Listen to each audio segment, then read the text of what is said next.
So the question is, solution of 100 ml of water contains 0.73 gram of magnesium bicarbonate and 0.81 gram of calcium bicarbonate. We have to calculate the hardness in terms of ppm of calcium carbonate.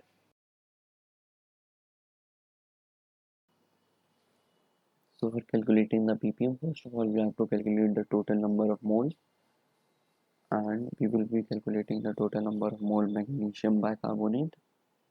So magnesium bicarbonate, it would be mass upon molar mass, that is mass already given in the question, 0.73 gram, divided by molar mass, that is 146. Okay, 146 come out as 24 plus 2 plus 24, that is of carbon, plus 48 plus 48, these are of oxygen, and it would come out as 146.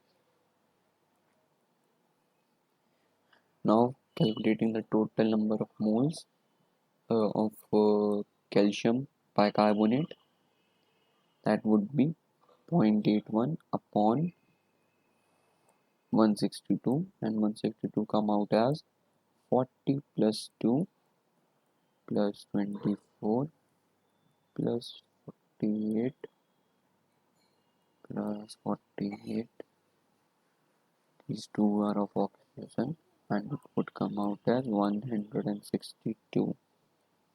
So 0.81 divided by 162, it would come out as 0.005. Now adding these both, the number of moles of magnesium bicarbonate and calcium bicarbonate, and the formula of ppm is total number of moles into 100 into 10 raised power 6 divided by 100, and after 0.005 plus 0.005 into 100 into 10 raised power 6 divided by 100, and ppm would come out as 10 raised power 4. This is our answer. Thank you.